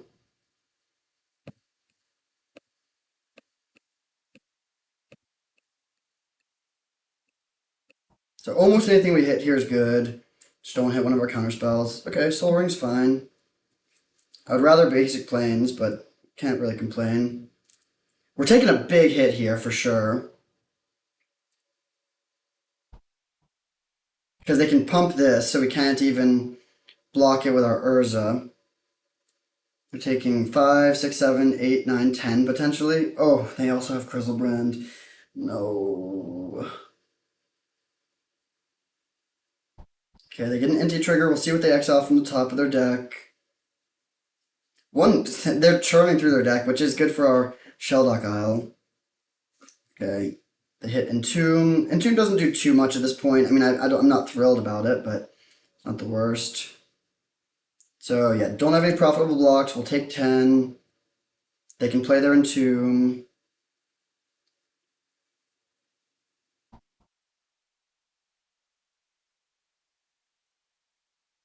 Probably getting a Tali. They could get like Faithless Looting or something too. Archon of Cruelty, sure. White Source, please. Oh, come on.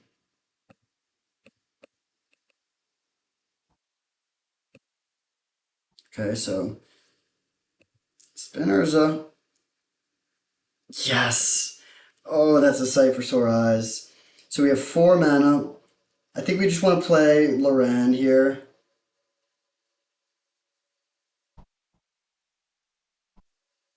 Yeah, let's do that.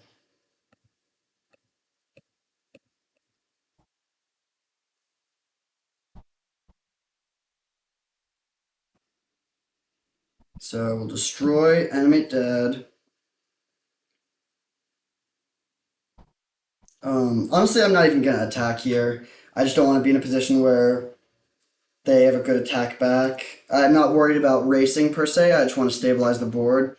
Now that we have our white source, we're in a great position if we can just survive for a couple turns. Next turn we play Teferi, get to untap our white source. Oh, well. Still, I'm feeling quite good. Even if they put Griselbrand into play this turn, it's not that bad. I guess if they take Swords of Plowshares, well, no, because we have multiple answers.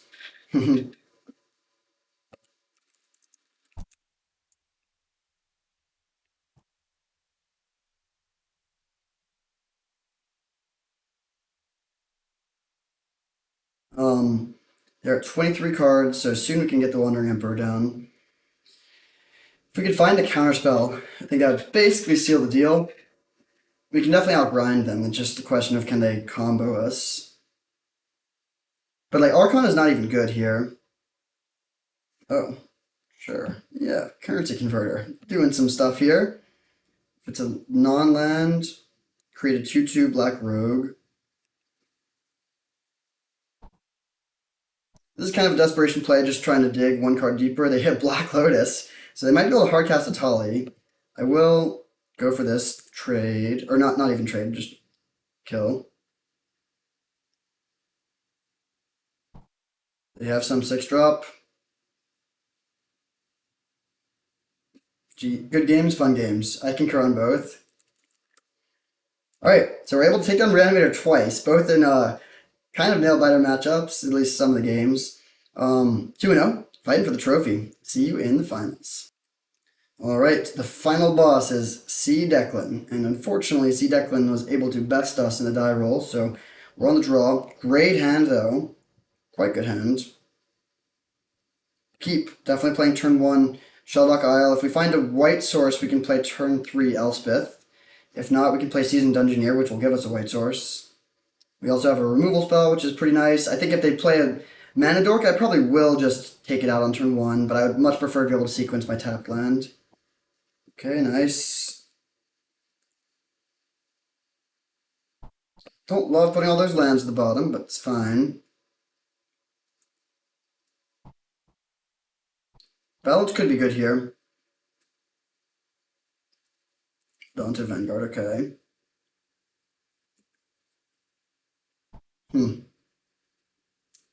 Interesting draw.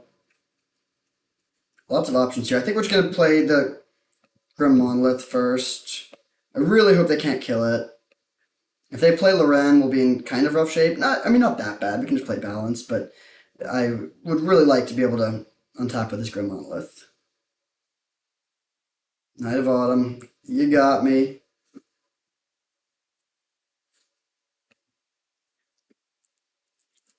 I think I'm gonna actually Mystical Tutor for Lorraine Revealed here. It means we're gonna take one more turn of a pretty big hit. It's really only bad if they find a Planeswalker, but it is terrible if they find Planeswalker.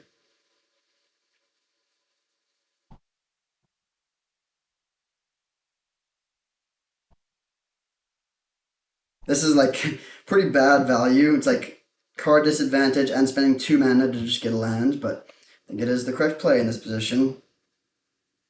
Now we can get Currency Converter in play. I would have liked to have gotten Currency Converter in play before playing Lori, or cycling the Lorien Revealed, but it's fine.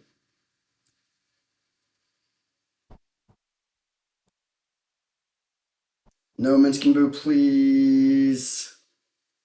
Play another creature, play Questing Beast. Okay, sure. Sure. They get a clue token at least out of that. Kind of funny position. I'm hoping to draw Soul Ring here. Yeah, Soul Ring would be the best draw by a lot. Talisman or like the 2 mana artifact would also be good. That's like kind of a Soul Ring. So if we just play balance, we have to discard all of our cards except for 1. I think that is just what we have to do though.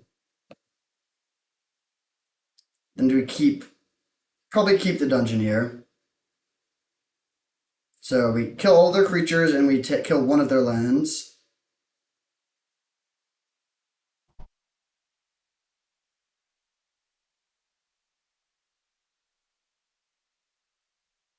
We could have also waited one more turn. Maybe that would be better. Then we get to get Soul Ring. Hard to say. I don't love taking a huge hit. So we'll choose Seasoned Dungeoneer.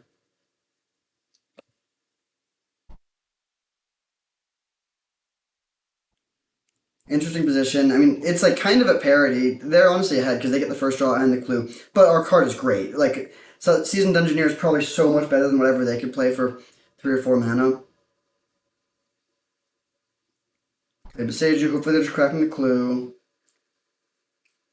Well, if their last card's 4th Aerlingus, you got me. Like, fair enough. Damn, that's just brutal. We have a chance still if we find a land immediately, but gotta draw it right here.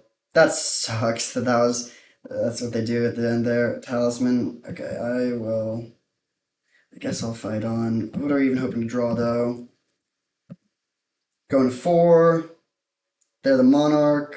We get some good options. We get to bring in Condemn and Wall and maybe Swift Reconfiguration and Dam. Tough to lose game 1 here.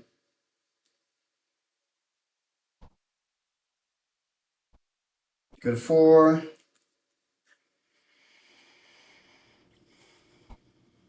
We need them to brick real hard. And this looks like the opposite of a brick. Okay, that does kill us. Take a draw in case there's something weird I'm forgetting about. That actually does keep us alive, funnily enough. Yeah. I mean, they have Elder Gargoth. How are we ever going to beat that? We're not. Yeah, we're not going to. Well, no, we're not. Okay, okay, so playing against Naya should be a pretty good matchup. The card Fourth Aeolingus is good, but the rest of their deck seems really weak against what we're doing. And they do have a lot of ways to kill artifacts and enchantments, I guess. That's the part that's not good. What do we not want? I think we cut this. Probably cut the Bank Buster, just a little clunky. I like the balance. I like all the cheap artifacts, even though they are weak to their artifact destruction stuff. Loran seems not necessary. Do we want to change our mana base at all? Cut a bunch of white cards and broaden white cards, so I don't think so. Let's just run it back. Could bring in, like, there's other cards we could bring in.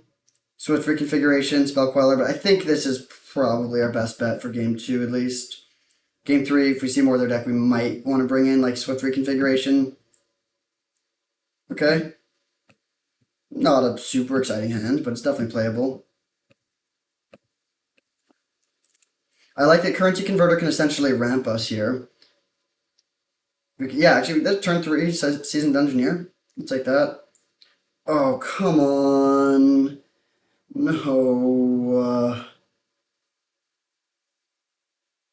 Mana Crypt. Okay. Let's go. Interesting draw. Still definitely just taking a hit here for the first turn.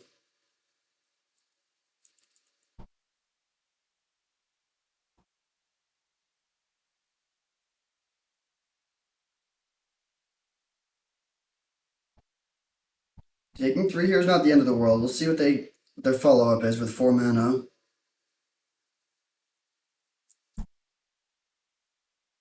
Fable on top. Okay.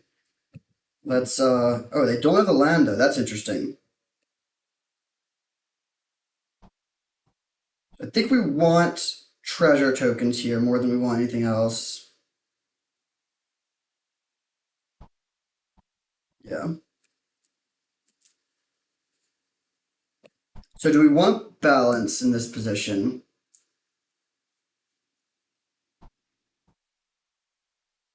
If we play balance, we kill both of their creatures and we have to discard a card. But then it seems like we're in a good spot. They're drawing Fable, they can't cast it. Yeah, I think that is the right play. We're actually going to get another thing on the currency converter too. So let's play balance. What do we want to discard? I think I'm going to discard the planes actually. Just keep on making treasures. Oh wait, no, we choose 4, so we're going to keep these 4.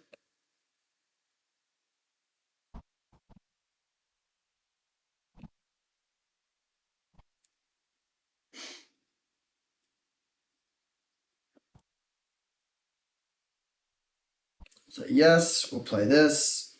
Pass, then we can use this to make 2 treasures over the next 2 turns. And then we can play any one of our powerful cards. We know they can't play the Fable. They might have something else scary. Tireless Tracker, but no land.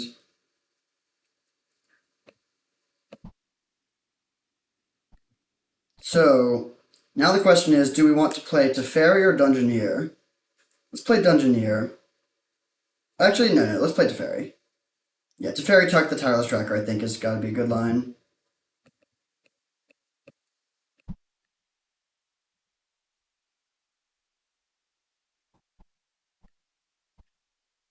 If we hadn't drawn a land, it's more of an argument for the Dungeoneer.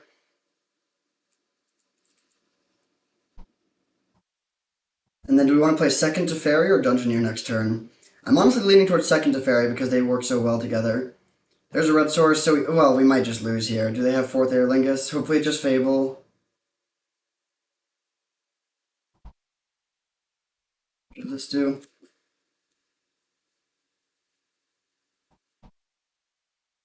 So, worst case scenario is this top one.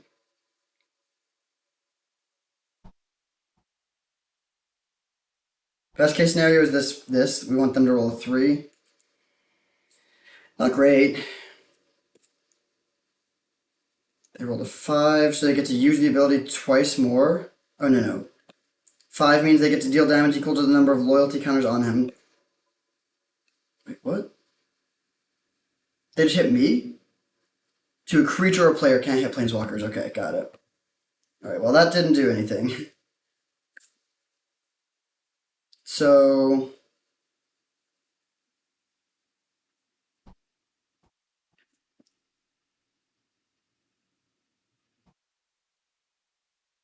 a lot of good options here. Dungeoneer is tempting. The problem with that is that if they get 2 1/1s, then that's pretty bad. So I think I'm going to play Teferi, Temporal Pilgrim.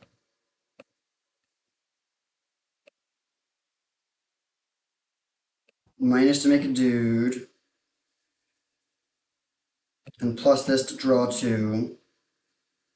Or draw 1 and trigger these 2 things.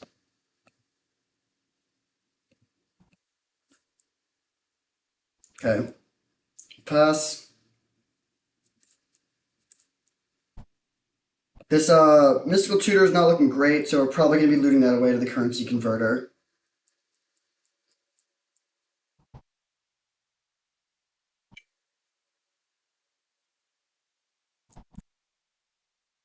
They rolled a 5 again. So they can deal 3 damage to something. They can kill our spirit token. It's not great.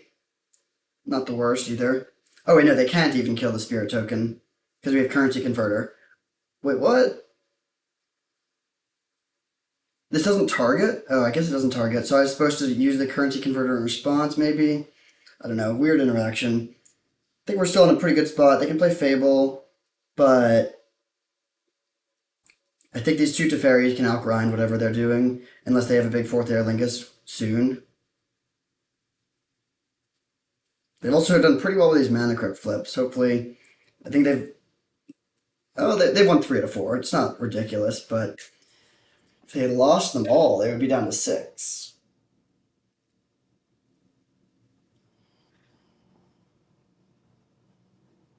Okay, I don't care about Fable basically at all. I mean, it does let them. I guess it let them dig a little bit, but I'm still not too concerned about that. Let's loot. We'll discard Mystical Tutor.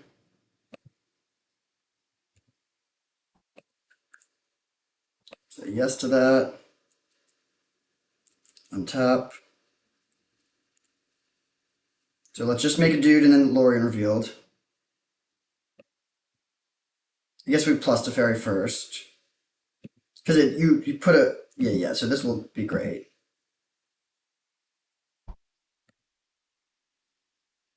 Another good draw, but I still think we want to play Lorien revealed first.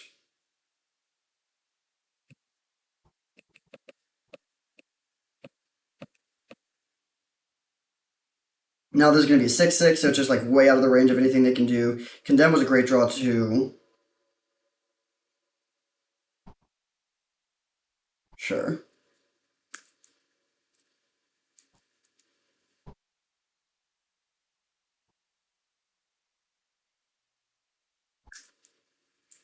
Shalaka will be live immediately next turn. And we can use currency converter. Yeah, it's not over. Looking good though.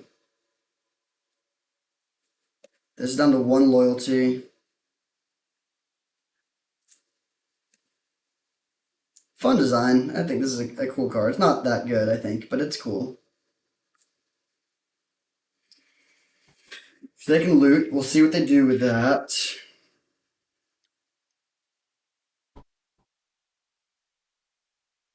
We know about their Tireless Tracker, which seems not that good here, although I guess if they find a fetch land, it could be.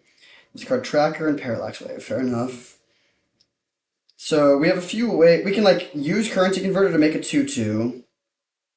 Let's see what happens here.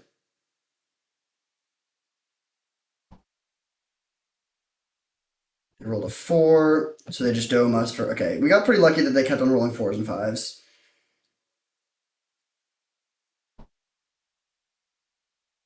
So We could loot with currency converter, or we could just use currency converter to make a 2/2 and trade, or we could condemn.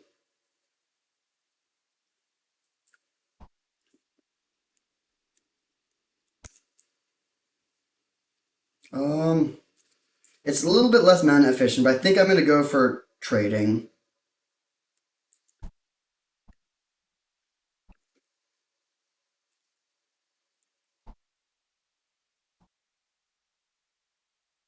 Okay, sure. Still just a phenomenal position. You can't really outgrind two Teferis very effectively.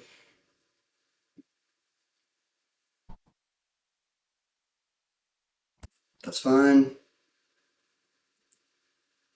They're out of cards, yeah. I mean, it's just fourth air Lingus or bust for them at this point. So we should just try to insulate ourselves against that to the extent that we can. I think this turn we can't really, but we can soon. Ooh, another good draw. Okay, let's play. I guess yeah, we'll play Trinket Mage, find the Soul Ring.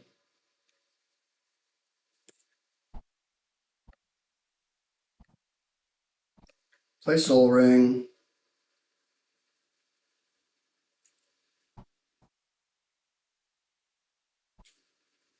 Play Staff of Storytelling.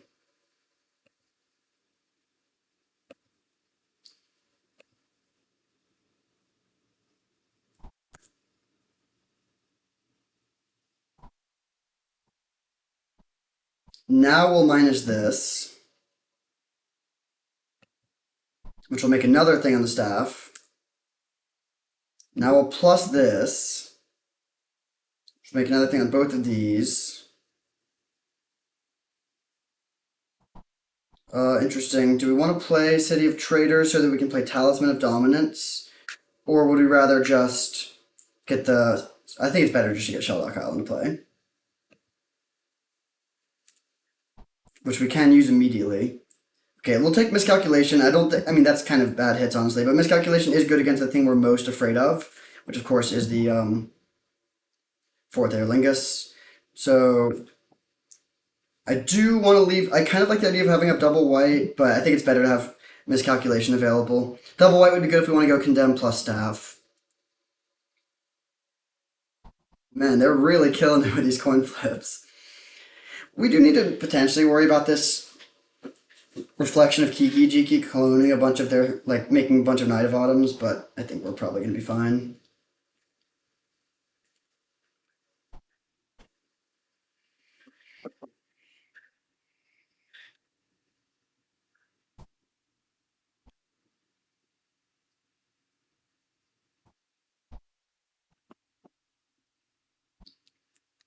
Interesting.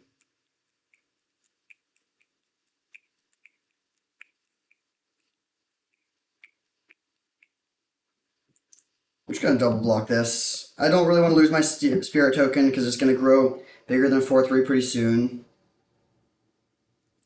We could grow to a 4/4 right now, but that still would make this just a trade.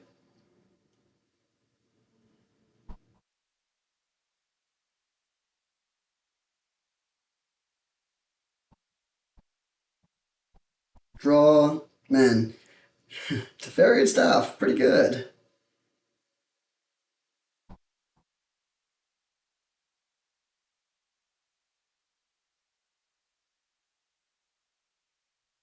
Boseiju. I don't think that stops us from drawing a card, but it is still kind of sad.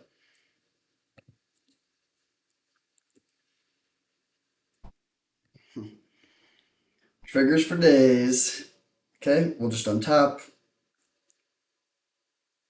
We can keep on making dudes every turn that are going to be huge.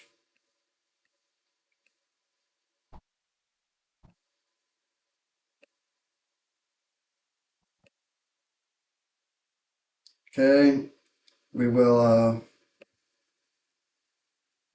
play wall. Okay, yeah. I mean, look at this. We just have a million cards. There's no way we're going to lose. So we're able to overcome turn 1 Mana Crypt. That feels pretty good. Didn't really see anything that changes my perception of the matchup. Again, I think it should be a great matchup. The only thing that's tough is that they have 4 ways to kill artifacts and enchantments. But beyond that, they're just like a kind of slow creature deck that I think we can outgrind. Do we want to bring in Swift Reconfiguration? It's decent against Daunte Vanguard, terrible against their like Reclamation Sage stuff. I don't think we want to play that. We could play Queller. Queller's not bad just as the body, honestly. What do we cut if we bring that in, though? Could be Golos. Yeah, I think I'll cut the Golos. I don't think we ever played Golos or drew it. It's kind of too bad.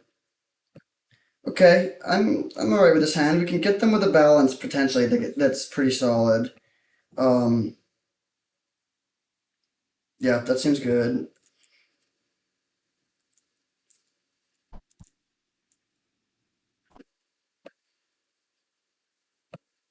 Yeah, this is actually great. So we're gonna pitch the Queller.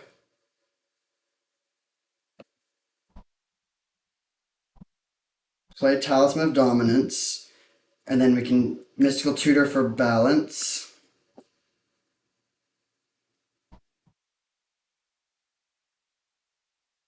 I think that's worth it.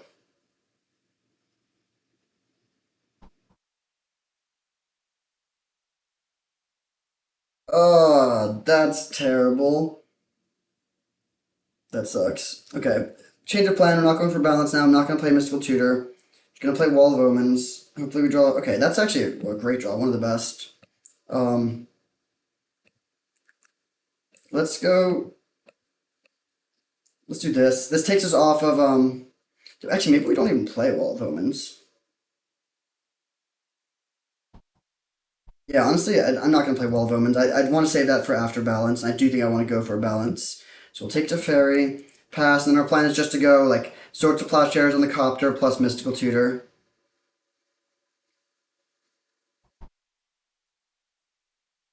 Just don't want to see them become the Monarch. Just no fourth Aer-Lingus. Okay, nice. This is what we're hoping for. Swords, take out Copter.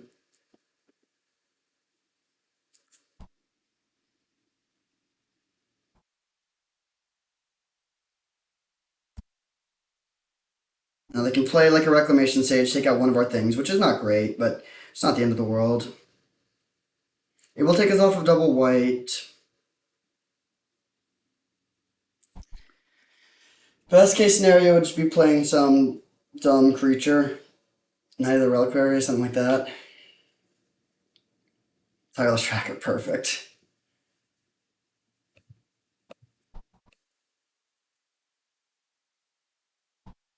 Mystical Tutor for balance. No, looking pretty good. It's too early to say we're in the clear, but balance, they sack a land, sack both creatures, and discard a card. Solid. And then we can play Wall, and we're set up to get the Wandering Emperor down soon.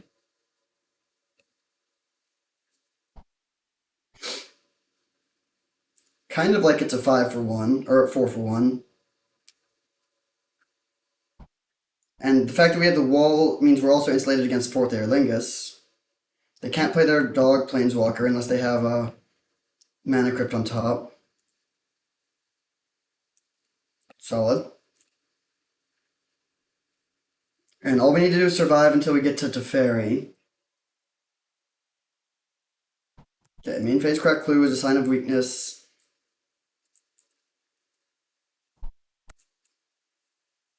Oh, baby. Man. We're really drawing hot. I mean, playing the Wandering Emperor would be great too, but this is certainly better. We are drawing hot. I don't want to say that we're not, but we also didn't even need to. Like, just having balance or Mystical Tutor this game would have been enough to win, probably. What are we afraid of now? I mean, they could have their own initiative creature. Definitely don't care about that. Don't care about that either. This is why I think this is a good matchup. Their cards are just underpowered compared to what ours do. Um, I don't actually care that much about forging, so I'm actually going to go into the Lost Well here. As good as Soul Ring is, that's not what we are looking for right now. Nor is that, but it's fine. Let's pass. Then they can swing in with their Daunted Vanguard, which will be a 4/2. So we cannot block it that profitably, but we can just Wandering Emperor take it out if we even care. Which we might not. We could just block with Wall.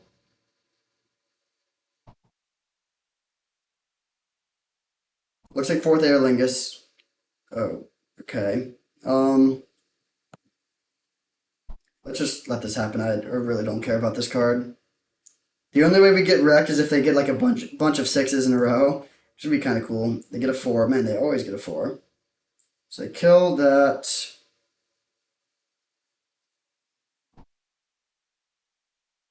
Weird that they didn't attack. I don't think it matters though.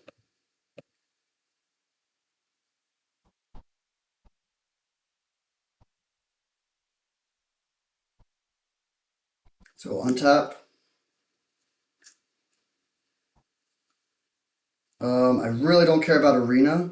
Arena goads them, so it makes them attack with their creature. Do you care about a treasure? Also not really, but I think I'm still going to get a treasure. Could matter. Condemn, good draw. Let's go. So we could plus and force the block. I think I'm just going to make another dude, though. They want to, I mean, they still might block, in which case we just get much better value. We get to make a dude instead of having, like, just a loyalty counter. This is fine, they're going to pay the 4 life, but then we'll make a second blocker. If they hit the tokens mode, they'll only have 3 attackers, so we can still preserve the initiative.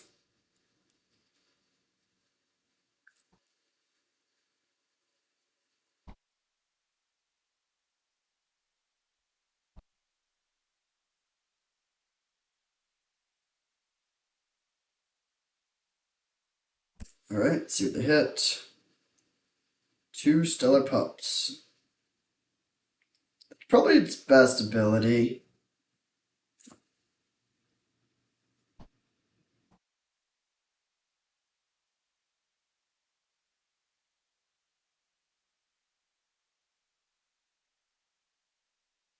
Do they also have 4th Aerlingus? Oh no, Oracle will die. Don't care about that. They don't have double white yet, but even if they did, we wouldn't care too much about that. I guess it's like, we're not really ahead on board. It's only because of the Shelldock Isle that I feel so confident in this position. Oh, I think I'm just going to condemn this, honestly. I don't want to deal with this over and over.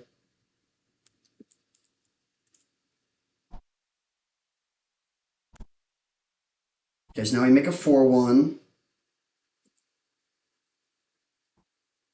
Not great. Let's buff one of these dudes and then swing with both at their Comet. I think I will play the island. We could hold it. Maybe we should hold it. It's better to hold it if they go for Armageddon, which is definitely possible.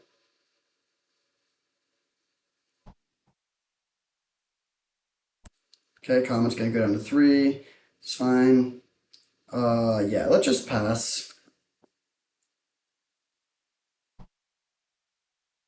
They get their land off the top. That's some nice value. Parallax Wave. That's actually scary. That's genuinely scary. They make 2 more pups. Man, that's not what I wanted to see. Yeah, we could lose this. That would be wild, but we actually could lose this. This is going to look at the top 10 cards and put a creature into play. We have so few creatures, though. We're not a good deck for using this ability.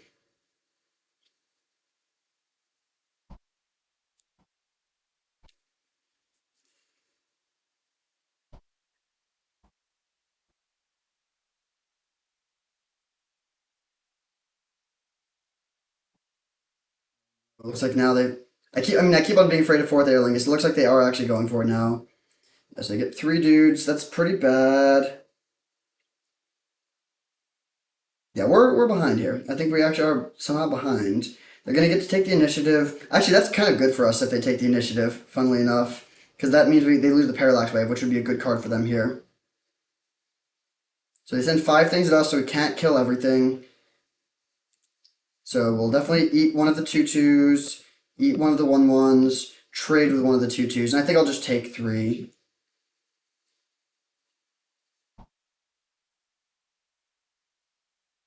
Right, these are both going at me. Yeah.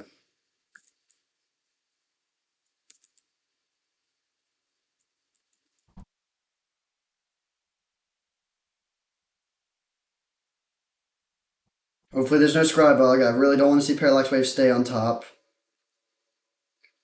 Okay, so they have the Monarch and they have the Initiative, which is a kind of scary combo.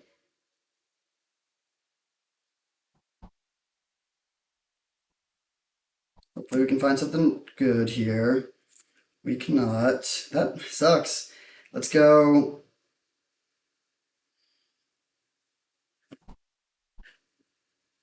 I'm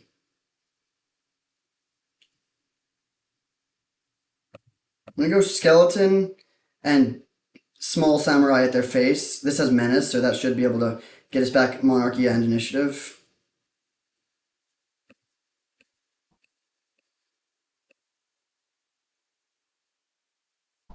And this will go at their Comet.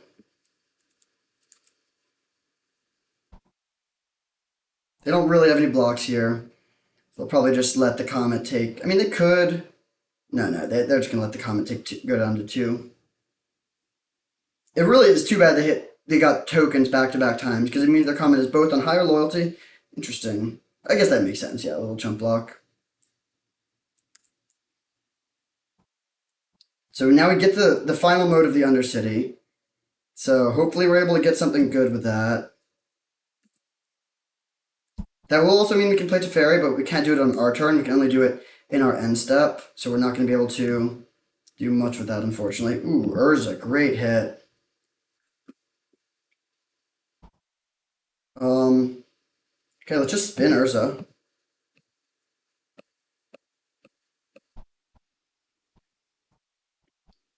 Potentially kind of punished for not playing a land. Yeah, I mean, it's fine. Make another dude.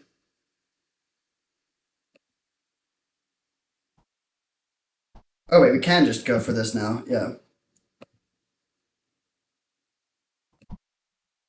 Do we want to tuck the Comet? I think we do.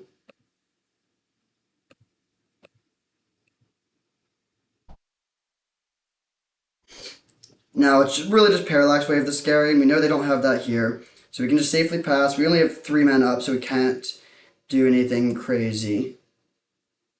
Man, really regretting not playing one of those lands, I guess. It's fine, though. So they have 5 creatures. We have 6 blockers. They do have Council's Judgment, but we can still preserve the Monarchy, especially since Ignoble Hierarch doesn't have any power. And then this is just going to go back to the top and get us another land. And there we go. Able to overcome the big 4th Aerlingus. Cool game. Alright, feels pretty good. A lot of 2-1s, which is maybe more fun. Our deck was good. It was like an interesting deck. It had a lot of good synergies with the artifact stuff. So like balance was phenomenal, and being able to search for it with Mystical Tutor was great. Mystical Tutor being like, and Chrome Mox being card disadvantage were really nice for that. We also had like a lot of other artifact mana, so balance was almost always just like a huge swing. And then our win conditions were kind of sweet. We had 5 Planeswalkers, 4 of which made tokens, and then that played really well with the Staff of the Storyteller tech. We also had just great removal even outside of the balance with Swords of Plowshares, Council's Judgment. And then we had, like, with all just the quick ramp, we could ramp into our 4 and 5 mana Planeswalkers, and also, I guess, like Urza and Seasoned Dungeoneer really quickly. Our fixing was decent. We had some value lands with Karakas and Shelldock, which were both really good. Overall, it was just like a well-rounded and powerful deck. It wasn't like the most busted, like we weren't going to be killing you on turn 2 or anything, but we would be very disruptive and have a lot of sort of sticky threats and card advantage and stuff like that, and that was a recipe for success. Thank you for watching. I hope you enjoyed, and I'll see you next time.